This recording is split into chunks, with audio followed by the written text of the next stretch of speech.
జనబేరి news కి స్వాగతం. Bulletin లో ముందుగా ముఖ్యాంశాలు.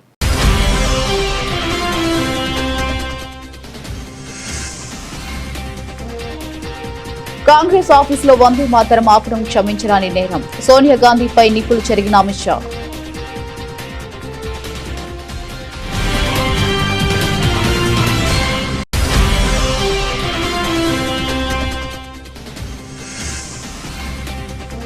మాజీ ప్రధాని అటల్ బిహారీ వాజ్పేయి వర్ధంతి. శ్రద్ధాంజలి ఘటించిన మధ్యప్రదేశ్ సీఎం మోహన్ యాదవ్.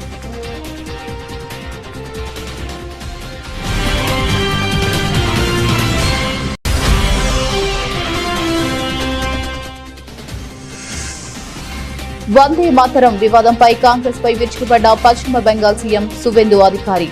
క్షమాపణ చెప్పాలని డిమాండ్.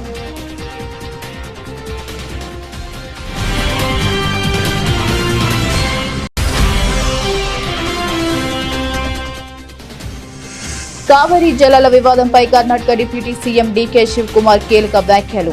రైతుల ప్రయోజనాలను కాపాడుకుంటామని వెల్లడి.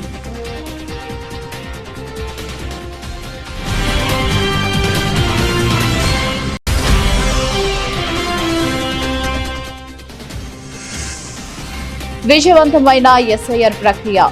పాట్నా పర్యటనలో ముఖ్యాంశాలను వెల్లడించిన భారత ప్రధాన ఎన్నికల కమిషనర్.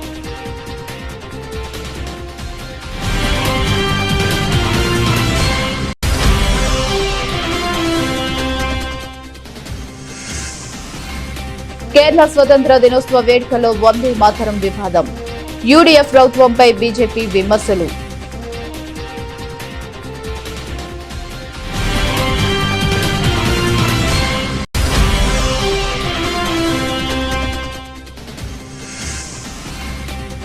కులగణంలో బీసీ కేటగిరీని చేర్చాలి. కేంద్రంలోని బీజేపీ ప్రభుత్వంపై మంత్రి పొన్నం ప్రభాకర్ ఆగ్రహం.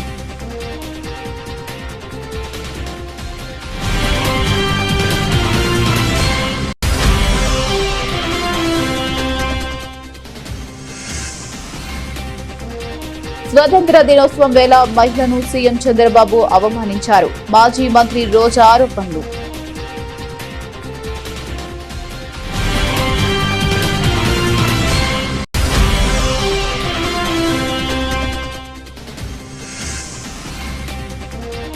గత 2 ఏళ్ల బకాయిలు ఎప్పుడిస్తారు? కాంగ్రెస్ ప్రభుత్వాన్ని నిలదీసిన మాజీ మంత్రి హరీష్ రావు.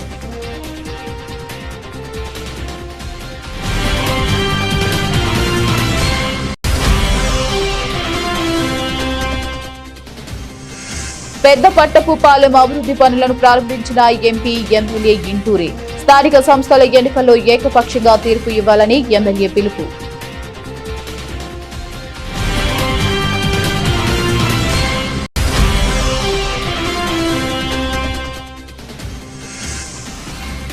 వందే మాతరం ఆలాపన వివాదం. సోనియా గాంధీపై పోలీసులకు ఫిర్యాదు చేసిన మంగళూరు బీజేపీ నేత.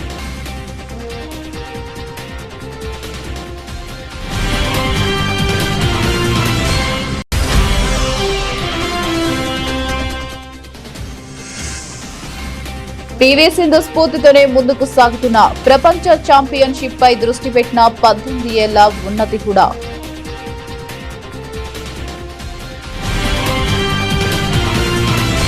స్వతంత్ర దినోత్సవం సందర్భంగా కాంగ్రెస్ ప్రధాన కార్యాలయంలో వందే మాతరం ఆలాపన నిలిపివేత వివాదంపై కేంద్ర హోంశాఖ మంత్రి అమిత్ షా తీవ్ర స్థాయిలో విరుచుకుపడ్డారు. రాజస్థాన్లోని చిత్తర్గఢ్లో జరిగిన బహిరంగ సభలో ఆయన మాట్లాడుతూ కాంగ్రెస్ పార్టీపై సోనియా గాంధీపై ఘాటు వ్యాఖ్యలు చేశారు. ఓటు బ్యాంకు రాజకీయం కోసమే కాంగ్రెస్ పార్టీ దశాబ్దాలుగా వందే మాతరం గీతాన్ని నిర్లక్ష్యం చేసిందని అమిత్ షా ఆరోపించారు. అయితే ఈ గేయం 150వ ఏటా ప్రధాని నరేంద్ర మోదీ ఎర్రకోట బురుజుల నుంచి ఈ అమర గీతాన్ని కొత్త గౌరవాన్ని, నూతన ఉత్తేజాన్ని ఇచ్చారని కొనియాడారు. स्वतंत्र दिवस हम सब ने देखा, बड़ा भव्य आयोजन हर बार की तरह हुआ था, मगर इस बार एक परिवर्तन था और मेरे जैसे करोड़ों लोगों के लिए ये परिवर्तन बहुत बड़ा परिवर्तन था। आजादी के 80 साल के बाद लाल किले की प्राचीर पर और देश भर में जहां ध्वज वंदन हुआ, वहां पर वंदे मातरम का गान 80 साल के बाद पहली बार हुआ है। कांग्रेस ने वंदे मातरम को भुला दिया था।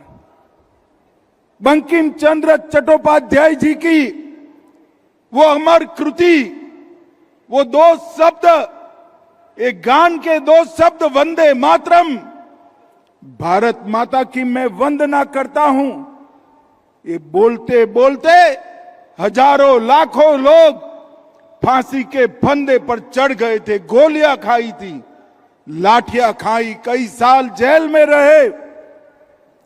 वोट बैंक की लालच में कांग्रेस ने वंदे मातरम को भुला दिया था। 150वां साल है वंदे मातरम के प्रागट्य का।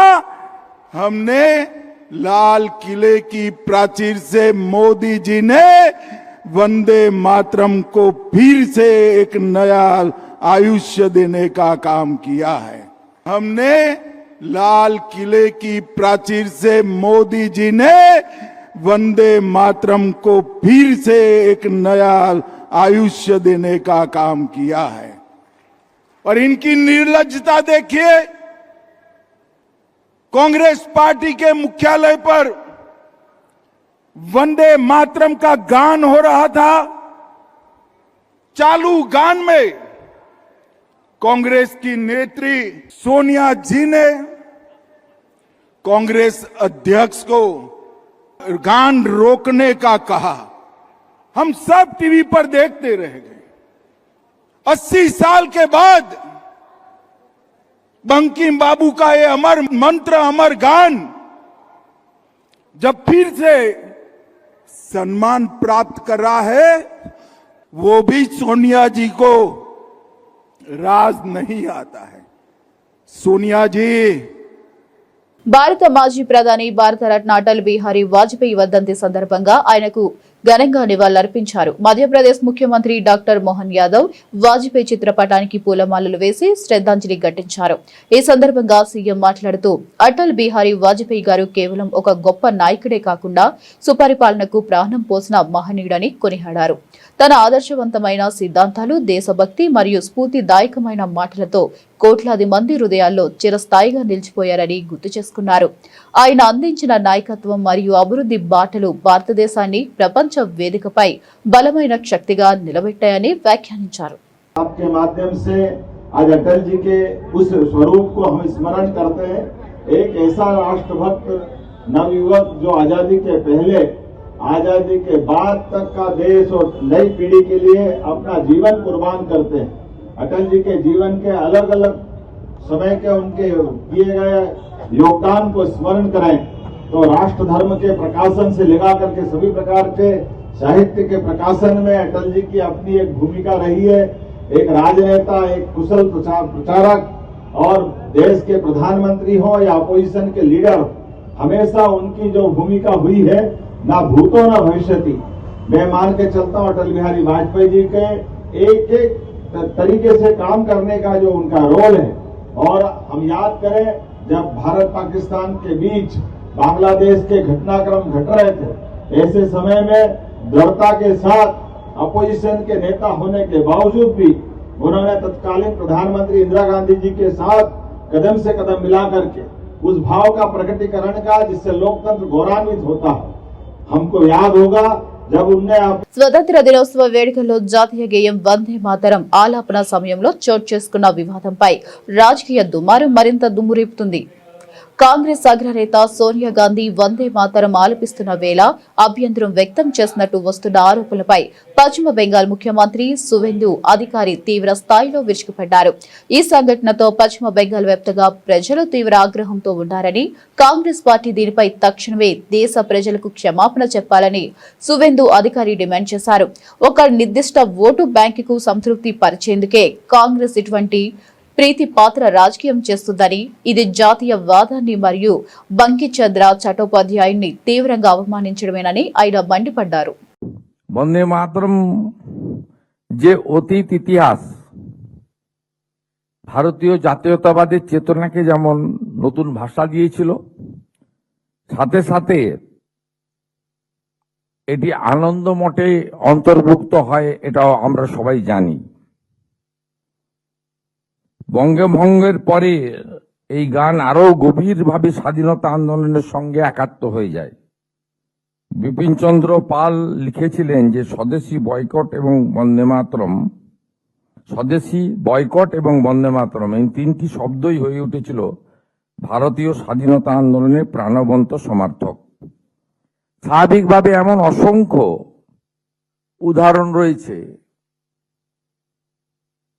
আমরা এবারে পশ্চিমবঙ্গ সরকার বন্দে মাতরম শুধু প্রার্থনায় বাধ্যতামূলক করেছি তা নয়, আমরা এই বর্ষে বন্দে মাতরম একটি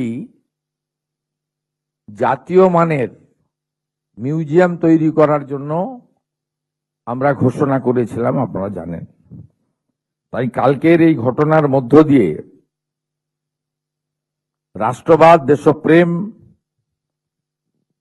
వందే మాతరం. తమిళనాడుతో కొనసాగుతున్న కావేరీ జలాల పంపిణీ వివాదంపై కర్ణాటక ఉప ముఖ్యమంత్రి డీకే శివకుమార్ స్పందించారు.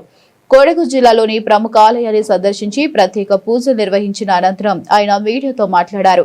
కావేరీ నీటి విడుదలకు సంబంధించి సుప్రీంకోర్టు మరియు కావేరీ వాటర్ మేనేజ్మెంట్ అథారిటీ ఇచ్చే ఉత్తర్వులను గౌరవించాల్సిన బాధ్యత ప్రభుత్వంపై ఉందన్నారు. అదే సమయంలో కర్ణాటకలోని కంటిన్యూస్ నీటి ఎత్తుదుడి దృష్టిలో ఉంచుకుని స్థానిక రైతుల ప్రయోజనాలను కాపాడటమే తమ తొలి ప్రాధాన్యతని స్పష్టం చేశారు.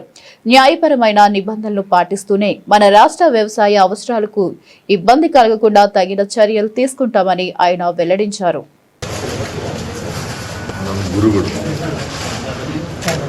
ಎಲ್ಲರ ಅನುಗ್ರಹದಿಂದ ನಾನೇನು 45 ವರ್ಷ ಹೋರಾಟ ಮಾಡ್ಕೊಂಡು ಅದಕ್ಕೆ ಫಲ ಸಿಕ್ಕಿದೆ. ಇದೇ ಭಾರತ್ ಜೋಡೋ ಸಂದರ್ಭ ಇರ್ಬೋದು, ನಮ್ಮ ಮೇಕೆದಾಟು, ನಮ್ಮ ನೀರು ನಮ್ಮ ಹಕ್ಕು ಹೋರಾಟ ಸಂದರ್ಭ ಇರ್ಬೋದು, ಹಾಗೆಲ್ಲ ಬಂದು ಇಲ್ಲಿ ಪ್ರಾರ್ಥನೆ ಮಾಡಿ ಹೋಗಿದ್ದಾರೆ. ಪ್ರಾರ್ಥನೆಗೆ ಫಲ ಸಿಕ್ಕಿದೆ. ತಾಯಿ ಕಾವೇರಿ 3 ವರ್ಷಕ್ಕೊಂದ್ಸತಿ ಈ ಒಂದು ತೊಂದರೆ ಆಗ್ತದೆ. ಅದು ಪ್ರಕೃತಿಯ ನಿಯಮ. ಅದು ಕೂಡ ಇವತ್ತು ಇನ್ನೂ ಸಂಪೂರ್ಣವಾಗಿ ಕೆರೆಗಳು, ಡ್ಯಾಮ್ಗಳು ಇನ್ನೂ ತುಂಬಿಲ್ಲ. ತಮಿಳುನಾಡಿಗೆ ನೀರು ಬಿಡಬೇಕಾದ್ದು ಮತ್ತು ಕಾನೂನನ್ನು ಪಾಲನೆ ಮಾಡಬೇಕಾದ್ದು 2 ದೊಡ್ಡ ಸವಾಲಿದೆ.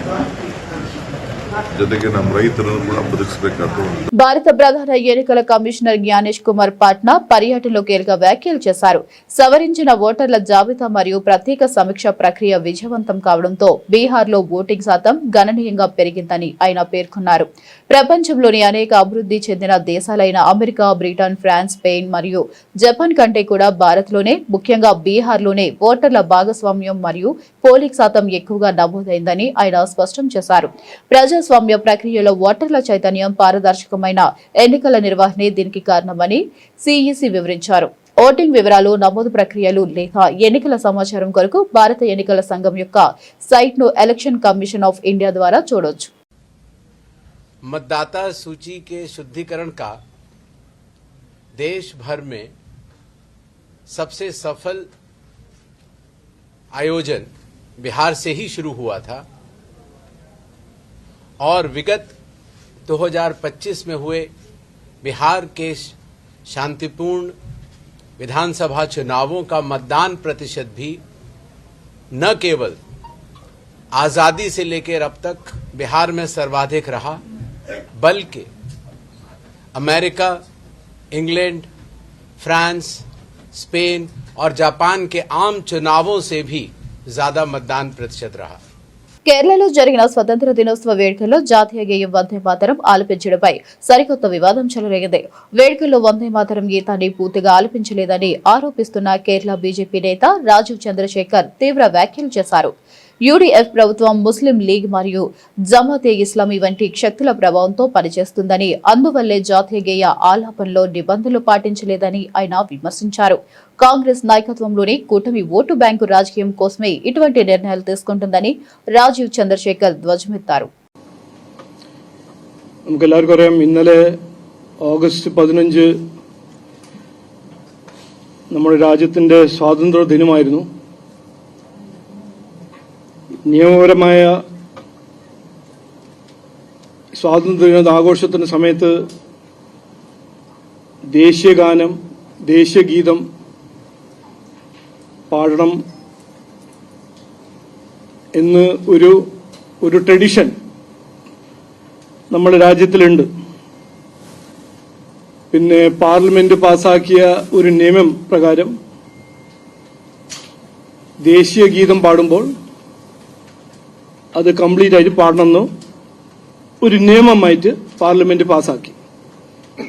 അത് കഴിഞ്ഞിട്ട് ആദ്യത്തെ സ്വാതന്ത്ര്യ ദിനമായിരുന്നു ഇന്നലെ. ഇന്ത്യ രാജ്യത്തെ എല്ലാ സംസ്ഥാനത്തിൽ അത് സ്മൂത്തായിട്ട് നടന്നു. എല്ലായിടത്തും ഫ്ലാഗ് ഹോയിസ്റ്റിംഗും ദേശീയഗീതവും ദേശീയഗാനം അത് ഏത് സർക്കാരാണെങ്കിലും എവിടെയാണെങ്കിലും അത് പാടി. ജമ്മു കശ്മീർ, ഹിമാചൽ പ്രദേശ്, ഉത്തർപ്രദേശ്, ఉత్తరాఖండ్, తెలంగాణ, కర్ణాటక. తెలంగాణ రవాణా బీసీ సంక్షేమ శాఖ మంత్రి పొన్నం ప్రభాకర్ కేంద్రంలోని బీజేపీ ప్రభుత్వంపై విరుచుకుపడ్డారు. రాబోయే జాతీయ జనగణనలో బీసీల కేటగిరీని ప్రత్యేకంగా చేర్చాలని ఆయన డిమాండ్ చేశారు. దేశంలో మెజార్టీ జనాభాగా ఉన్న బీసీల ఖచ్చితమైన గణాంకాలను సేకరించడంలో కేంద్ర ప్రభుత్వం ఎందుకు వెనుకంజం వేస్తుందో సమాధానం చెప్పాలని ప్రశ్నించారు. బీసీ సంక్షేమం మరియు వారి హక్కుల పట్ల కేంద్ర ప్రభుత్వానికి ఉన్న నిజమైన ఉద్దేశం ఏమిటో స్పష్టం చేయాలని మంత్రి డిమాండ్ చేశారు. తెలంగాణ ప్రభుత్వం బీసీల సంక్షేమానికి కట్టుబడి ఉంటే కేంద్రం మాత్రం బీసీ గణన చేపట్టకుండా వారి అభివృద్ధిని అడ్డుకుంటుందని ఆయన ఆరోపించారు. ప్రధానమంత్రి బలైన వర్గాల బిడ్డను మా ప్రధాని బలైన వర్గాల బిడ్డ అని చెప్పిన భారతీయ జనతా పార్టీ దేశ ప్రజలందరినీ కూడా ఏప్రిల్ 1వ తారీఖు 2025 నాడు ఆనాడు జరగనున్నటువంటి బీహార్ ఇతర రాష్ట్రాల ఎన్నికలకు దృష్టిలో ఉంచుకొని దేశవ్యాప్తంగా కులగణన జనగణన చేస్తామని ప్రకటించినారు. కానీ ఆచరణలోకి వస్తే మరి నరేంద్ర మోడీ గారు నేను బీసీలని చెప్పుకునేటువంటి ప్రధానమంత్రి గత 12 సంవత్సరాలుగా ప్రధానమంత్రిగా భారతదేశ ప్రజలకు బీసీలకు ఏమి చేసినాడో సూటిగా చెప్పాలని డిమాండ్ చేస్తా ఉన్నాం.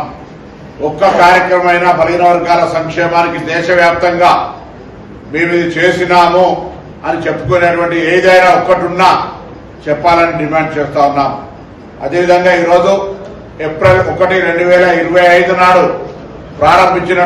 ప్రకటించినటువంటి కుల గణన, దానికి అనుగుణంగా కుల గణన చేయాలంటే 2 రకాల అంశాలకు సంబంధించినటువంటి ప్రాధాన్యత ఇవ్వాలి. పద్ధతి ప్రకారంగా గతంలో తెలంగాణ ప్రభుత్వము బీహార్ కూడా చేసినప్పుడు కూడా ముందు హౌస్ హోల్డ్ సర్వే అంటే ఇండ్ల వారి వివరాలను తీసుకునే విధంగా ప్రక్రియ ప్రారంభిస్తాం. ఆ సందర్భంలో 32 ప్రశ్నలు ఇచ్చినటువంటి భారతదేశ ప్రభుత్వము ఆనాడు 13వ నెంబర్ కాలము దగ్గర ఎస్సీ ఎస్టీలకు సంబంధించిన వివరాలు సేకరించినారు. బీసీలకు సంబంధించినటువంటి ప్రశ్న ఉత్పన్నం కాలేదంటే ఇది మొదటి దఫా. 2వ దఫాలో తప్పకుండా కేటగిరీ వైజ్ గా ఆ వివరాలను సేకరిస్తామనేటువంటి మాట చెప్పినారు.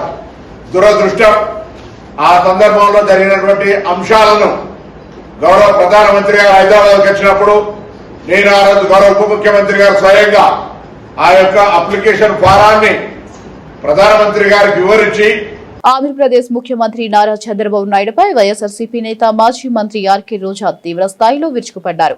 స్వతంత్ర దినోత్సవ వేడుకల రోజున సీఎం చంద్రబాబు మహిళలను తీవ్రంగా అవమానించేలా మాట్లాడారని ఆమె ఆరోపించారు. మహిళలను డబ్బులకు ఆశపడే వారిగా చిత్రీకరిస్తూ వ్యాఖ్యలు చేయడం బాధ్యతారహితమని, వెంటనే ఆయన మహిళలందరికీ బేషరతుగా క్షమాపణలు చెప్పాలని రోజా డిమాండ్ చేశారు.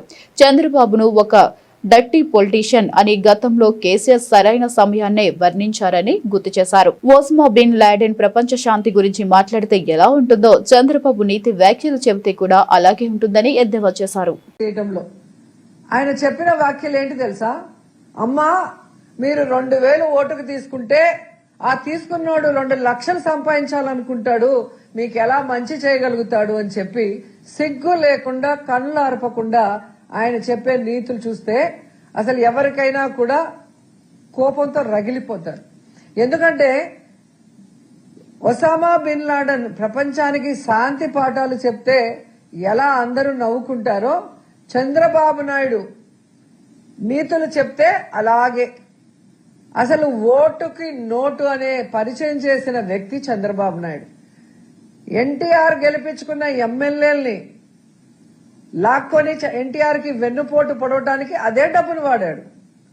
వైస్రాయ్ హోటల్లో ఎమ్మెల్యేల్ని దాచిపెట్టి వాళ్ళకి బ్రీఫ్ కేసులతో డబ్బులు ఇచ్చి ఎన్టీఆర్ మీద ఎలా చెప్పులే ఇచ్చాడో ఇప్పటికి కూడా ఈ తెలుగు ప్రజలు మర్చిపోలేరు. అలాగే మీరు చూస్తే కేసీఆర్ గవర్నమెంట్ ని కూల్చడం కోసం ఏ విధంగా ఓటుకి నోట్ల కట్టలు రేవంత్ రెడ్డితో పంపించి ఆడియో వీడియోలతో సహా దొరికిపోయారో చంద్రబాబు నాయుడు చేసిన ఘనకార్యం అందరూ కూడా కళ్ళారా చూశారు.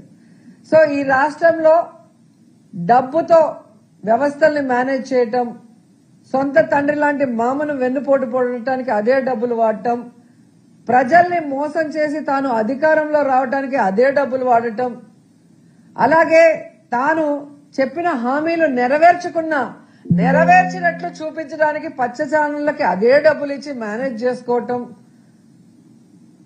ఇవన్నీ కూడా ఆయన చేస్తూ ఓటుకు నోటు అని నీతులు చెప్తున్నాడు చూడు మహిళలకి. అది చంద్రబాబు నాయుడు గొప్పతనం. తప్పులన్నీ చంద్రబాబు నాయుడు చేస్తాడు, కానీ నిందలు ఎదుటి వాళ్ళ మీద వేయటానికి ఏ మాత్రం కూడా సిగ్గుపడడు. ఈరోజు క్లియర్ గా నేను చంద్రబాబు నాయుడు గారిని అడుగుతున్నాను. తెలంగాణలో ఫీజు రీయింబర్స్మెంట్ నిధుల విడుదల అంశంపై బీఆర్ఎస్ డిప్యూటీ ఫ్లోర్ లీడర్ మాజీ మంత్రి హరీష్ రావు సీఎం రేవంత్ రెడ్డిపై తీవ్ర స్థాయిలో విరుచుకుపడ్డారు. ఇప్పటి నుంచి ఫీజు రీయింబర్స్మెంట్ ఖాతాల్లో జమ చేస్తామని చెబుతున్న ముఖ్యమంత్రి మరి గత 2.5 ఏళ్లుగా పెండింగ్ లో ఉన్న బకాయిలు ఎవరు చెల్లిస్తారని ప్రశ్నించారు. గడిచిన కాలంలో కూడా రేవంత్ రెడ్డియే ముఖ్యమంత్రిగా ఉన్నారని, ఆ సమయంలో చదువుకున్న వేలాది మంది విద్యార్థుల భవిష్యత్తుకు బాధ్యత వహించేది ఎవరని నిలదీశారు. ఫీజు రియంబర్స్మెంట్ గురించి సావు కబురు సల్లగా చెప్తున్నావు. ఇప్పటి నుంచి ఫీజు రియంబర్స్మెంట్ ఇస్తా. పోయిన 2 ఏళ్ళు ఎవరు ముఖ్యమంత్రి రాష్ట్రానికి? పోయిన 2 సంవత్సరాల ఫీజు రియంబర్స్మెంట్ ఇయ్యవా? గత 2 సంవత్సరాల్లో కాలేజీల్లో చదువుకున్న 30 లక్షల మంది నిరుద్యోగుల యువత భవిష్యత్తు ఏం కావాలి? ఆ విద్యార్థుల భవిష్యత్తు ఏం కావాలి? పోయిన 2 సంవత్సరాల ఫీజు రియంబర్స్మెంట్ ఎప్పుడు ఇస్తావో సమాధానం చెప్పు. ఆ విద్యార్థుల పక్షాన నేను అడుగుతా ఉన్నా. కరోనా వచ్చినా, ఆర్థిక ఇబ్బందులున్నా, పెద్ద నోట్ల రద్దయినా బీఆర్ఎస్ ప్రభుత్వం 19,500 కోట్ల ఫీజు రియంబర్స్మెంట్ ఇచ్చింది. నాటి కాంగ్రెస్ ప్రభుత్వం 1,400 కోట్లు ఫీజు రియంబర్స్మెంట్ బాకీ పెట్టిపోతే ఆ 1,400 కోట్లు కూడా బీఆర్ఎస్ ప్రభుత్వం ఇచ్చింది. నీలం తుఫాను 500 కోట్లు ఆనాటి కాంగ్రెస్ ప్రభుత్వం ఇవ్వకుండా బాకీ పెట్టిపోతే నీలం తుఫాన్తో నష్టపోయిన రైతులకు కొత్తగా వచ్చిన బీఆర్ఎస్ ప్రభుత్వం మీరు పెట్టిన బాకీని చెల్లించిపోయింది. నువ్వెందుకు ఇవ్వవు ఫీజు రియంబర్స్మెంట్? గత 2.5 సంవత్సరాలు నువ్వే ముఖ్యమంత్రివి కదా, సగం పీరియడ్కు ఫీజు రియంబర్స్మెంట్ ఎగ్గొడతావా? ఫీజు రియంబర్స్మెంట్ తెచ్చిందే కాంగ్రెస్ పార్టీ అని బాకా కొడతావు కదా. మరి 2.5 సంవత్సరాల ఫీజు రియంబర్స్మెంట్ ఎందుకు ఇవ్వలేదు? ఇస్తావా ఇయ్యవా? ఆ కాలేజీల పరిస్థితి ఏంది? ఆ పిల్లల భవిష్యత్తు ఏందో సమాధానం చెప్పు. ఇంకా సిగ్గు లేకుండా ఇప్పటి నుంచి ఫీజు రియంబర్స్మెంట్ ఇస్తా అంటూ పోయిన 2.5 ఏళ్ళకి క్షమాపణ చెప్తావా? ముక్కు నేలకు రాస్తావా? తప్పైందని విద్యార్థుల తల్లిదండ్రులను కోరుతావా? ఆ పిల్లల భవిష్యత్తుని ఎట్లా భద్రపరుస్తావు? ఇలా కాలేజీలో పోతే పిల్లలకు సర్టిఫికెట్లు వస్తలేవు. రోజు 10 మంది వస్తున్నారు నా దగ్గరికి, సార్ సర్టిఫికెట్లు ఇస్తలేరు కాలేజీలకు ఫోన్ చేస్తే మాకు రేవంత్ రెడ్డి వచ్చినాక ₹1 ఫీజు రియంబర్స్మెంట్ రాలేదని కాలేజీలు చెప్తున్నాయి. విద్యార్థుల జీవితాలతో ఆడుకున్నావు, నిరుద్యోగుల జీవితాలతో ఆడుకున్నావు. ఇంకా సిగ్గు ఎగ్గు లేకుండా 15 ఆగస్టు నాడు పచ్చి బూతులు, పచ్చి అబద్ధాలు మాట్లాడుతున్నావు. ఉలవపాడు మండలం పెద్ద పట్టుపుపాలెం గ్రామంలో పలు అభివృద్ధి పనులకు నెల్లూరు ఎంపీ వేమిరెడ్డి ప్రభాకర్ రెడ్డి, కందుకూరు ఎమ్మెల్యే ఇంటూరు నాగేశ్వరరావు ప్రారంభోత్సవం చేశారు. గ్రామ సమీపంలోని బుకింగ్ హోమ్ కాలువపై 20 లక్షల రూపాయల సొంత నిధులతో ఎంపీ వేమిరెడ్డి బ్రిడ్జ్ నిర్మించారు. అలాగే 20.5 లక్షలతో విలేజ్ హెల్త్ క్లినిక్ నిర్మాణం జరగగా రెండింటిని నేతలిద్దరూ ప్రారంభించారు. ఈ సందర్భంగా ఊరంతా ఒకటై అభిమాన నేతలకు ఘన స్వాగతం పలికారు. ఈ సందర్భంగా ఎంపీ ప్రభాకర్ రెడ్డి మాట్లాడుతూ పెద్దపుట్టపూపాలెం అంటే నాకు ప్రత్యేకమైన అభిమానం. గ్రామ పెద్దలు అడిగిన వెంటనే 20 లక్షలతో బ్రిడ్జి నిర్మాణం పూర్తి చేయించామన్నారు. అలాగే ఎమ్మెల్యే నాగేశ్వరరావు మాట్లాడుతూ ఎంపీ వేమిరెడ్డి దాతృత్వం, మంచి మనసు గురించి ప్రత్యేకంగా చెప్పనక్కర్లేదు. నియోజకవర్గంలో ఎంతో మంది దివ్యాంగులకు బ్యాటరీ ట్రై సైకిల్ ఇచ్చారని అన్నారు. ఎంపీ ల్యాండ్స్ ద్వారా నియోజకవర్గానికి 1.35 కోట్లు మంజూరు చేయడం జరిగిందన్నారు. బ్రిడ్జిని ఏర్పాటు చేసినందుకు పెద్దపట్టపాలెం వాసుల తరఫున, మన నియోజకవర్గ ప్రజల తరఫున గౌరవ ఎంపీ గారికి ఉదయపూర్వక అభినందనలు తెలియజేసుకుంటా ఉన్నాం.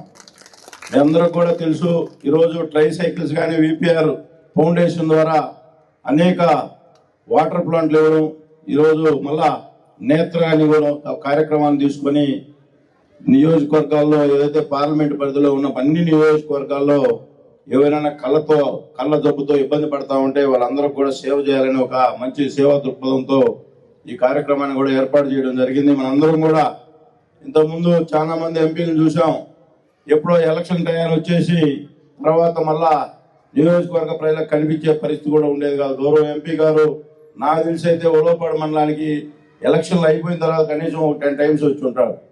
మనందరం కూడా చేసుకున్న అదృష్టంగా నేను భావిస్తా ఉన్నా. ఎంపీ నిధులు కూడా మన నియోజకవర్గానికి ఏవైతే ప్రాముఖ్యతగా వర్కులు కూడా ఇక్కడే కృష్ణాపురం గ్రామ వాసులు కూడా ఉన్నారు.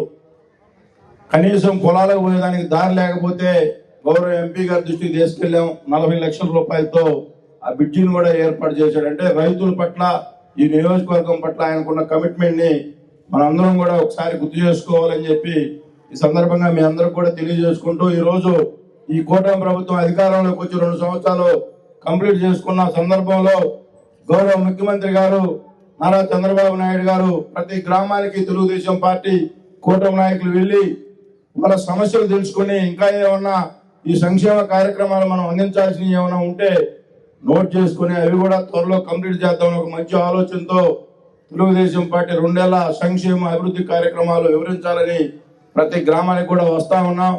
ఈ 2 సంవత్సరాల్లో మీ అందరూ కూడా తెలుసు, ఆ రోజు తెలుగుదేశం పార్టీ ఎలక్షన్ మేనిఫెస్టోలో అనేక కార్యక్రమాలు చెప్పడం జరిగింది. దానిలో మీ అందరికి కూడా తెలుసు, ఈ రోజు ప్రతి గ్రామంలో ఏ ఇంటికి వెళ్ళినా కూడా ఈ తల్లికి వందనం. ఢిల్లీలోని కాంగ్రెస్ ప్రధాన కార్యాలయంలో స్వతంత్ర దినోత్సవ వేడుకల సందర్భంగా వందే మాతరం ఆలాపన వేళ చోటు చేసుకున్న వివాదం మరింత ముదురుతుంది. కాంగ్రెస్ అగ్రనేత సోనియా గాంధీ జాతీయ గేయం ఆలాపనకు అడ్డుపడ్డారంటూ కర్ణాటకకు చెందిన బీజేపీ నేత వికాస్ పుత్తూర్ మంగళూరులోని ఉర్వా పోలీస్ స్టేషన్లో అధికారికంగా ఫిర్యాదు చేశారు. ఈ సందర్భంగా మాట్లాడిన వికాస్ పుత్తూర్ వందే మాతరం గేయాన్ని ఆపాలని సోనియా గాంధీ కార్యకర్తలకు సూచిస్తున్న దృశ్యాలు దేశమంతా చూసిందని, ఇది జాతీయ గేయాన్ని తీవ్రంగా అవమానించడమేనని ఆరోపించారు. ఇక దీనిపై పోలీసులు వెంటనే ఎఫ్ఐఆర్ నమోదు చేసి చట్టపరమైన చర్యలు తీసుకోవాలని డిమాండ్ చేశారు. ఒకవేళ పోలీసులు లేదా కర్ణాటక ప్రభుత్వం ఈ ఫిర్యాదుపై ఎలాంటి చర్యలు తీసుకోకపోతే తాము కర్ణాటక హైకోర్టులో ప్రైవేట్ పిటిషన్ దాఖలు చేస్తామని హెచ్చరించారు. The whole of India has witnessed yesterday about the actions of the Congress party. The Congress party has been a chronic opposer of Vande Mataram. Yesterday during the flag hoisting ceremony which was being conducted in the national office of the Congress party, during which Vande Mataram was played, Srimati Sonia Gandhi interrupted the event. And we have seen, the nation has seen that she was obstructing and instructing her party cadres to stop the Vande Mataram. This attracts penal action. The new Vande Mataram is today. భారత badminton భవిష్యత్తు ఆశా కిరణం young sensation ఉన్నతి హుడా రాబోయే ప్రపంచ championship పోటీలకు సిద్ధమవుతుంది. ఇటీవల అంతర్జాతీయ స్థాయిలో తనదైన ముద్ర వేసిన ఈ 18 ఏళ్ల షట్లర్ భారత బ్యాడ్మింటన్ దిగ్గజం ఒలింపిక్ మెడలిస్ట్ పివి సింధుపై ప్రత్యేక వ్యాఖ్యలు చేసింది. ఈ సందర్భంగా ఉన్నతి హుడా మాట్లాడుతూ, పివి సింధు వంటి దిగ్గజ ప్లేయర్ తో పోటీ పడటం మరియు ఆడే అవకాశం రావడం నా ఆట తీరును ఎంతో మెరుగుపరిచింది. ఆమె నుంచి నేర్చుకున్న అనుభవం రాబోయే టోర్నీలకు ఎంతో ఉపయోగపడుతుంది. ముంచుకొస్తున్న వరల్డ్ ఛాంపియన్షిప్ లో మైదానంలో నా శక్తి యుక్తులన్నింటినీ వడి భారతదేశం తరపున అత్యుత్తమ ప్రదర్శన ఇచ్చేందుకు సాయశక్తులా పోరాడతాను అని ధీమా వ్యక్తం చేసింది. It's my first World Championships and it's happening in India. So I am really excited and looking forward for each match at a time. So I have prepared well mentally and physically. So yeah. Unnati, how do you approach a tournament like this? Just the size of it all, plus that you're making your debut. What is the preparation of a tournament like this look like for you? I think it's same like other tournaments, but of course it's a big tournament. So yeah, maybe just the mental preparation like also is very important as well as the physical one. So yeah, just prepared mentally and physically, and all like the basic skill work and on-court practice. So yeah. When you see this tournament, it has all the big players, Han Se-young, Akane Yamaguchi, PV Sindhu. What do you tell yourself, and how do you mentally prepare? I feel confident that I have also prepared well. So on court, it's just a person versus a one person. Of course, they have found very, they have so much experience. Bulletin ముగించే ముందు మరొకసారి ముఖ్యాంశాలు.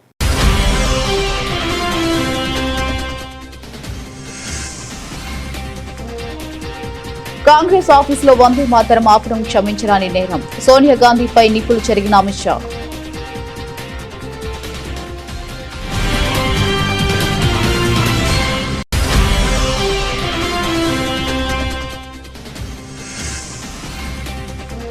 మాజీ ప్రధాని అటల్ బిహారీ వాజ్పేయి వర్ధంతి. శ్రద్ధాంజలి ఘటించిన Madhya Pradesh CM Mohan Yadav.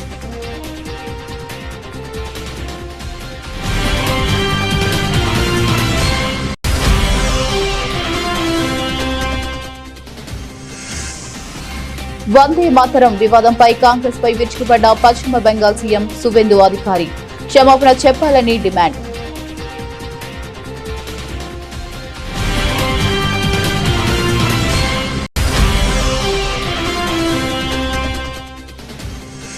Kaveri జలాల వివాదంపై కర్ణాటక డిప్యూటీ సీఎం డీకే శివ్ కుమార్ కీలక వ్యాఖ్యలు.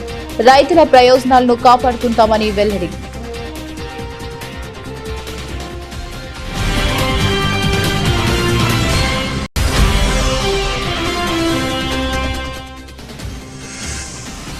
విజయవంతమైన ఎస్ఐఆర్ ప్రక్రియ.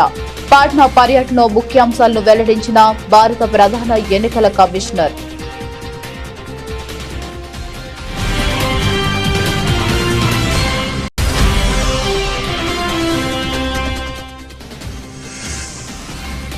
కేరళ స్వతంత్ర దినోత్సవ వేడుకల్లో వందే మాతరం వివాదం. యూడీఎఫ్ ప్రభుత్వంపై బీజేపీ విమర్శలు.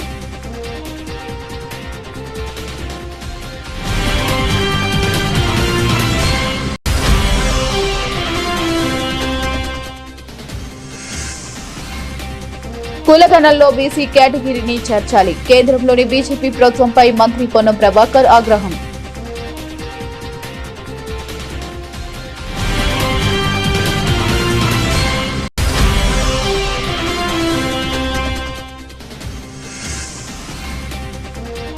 స్వతంత్ర దినోత్సవం వేళ మహిళను సీఎం చంద్రబాబు అవమానించారు. మాజీ మంత్రి రోజా ఆరోపణలు.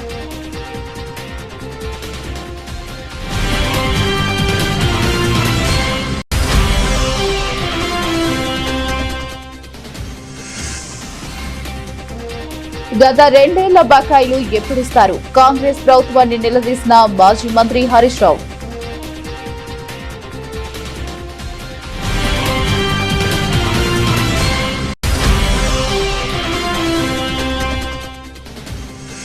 పెద్దపట్టపుపాలెం అభివృద్ధి పనులను ప్రారంభించిన ఎంపీ ఎమ్మెల్యే ఇంటూరి. స్థానిక సంస్థల ఎన్నికల్లో ఏకపక్షంగా తీర్పు ఇవ్వాలని ఎమ్మెల్యే పిలుపు.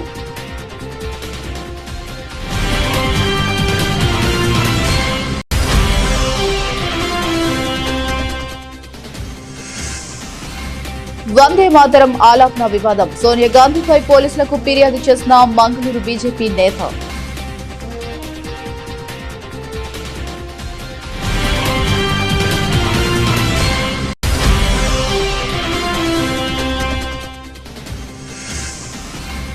పీవీ సింధు స్ఫూర్తితోనే ముందుకు సాగుతున్న ప్రపంచ ఛాంపియన్షిప్ పై దృష్టి పెట్టిన 18 ఏళ్ల ఉన్నతి కూడా.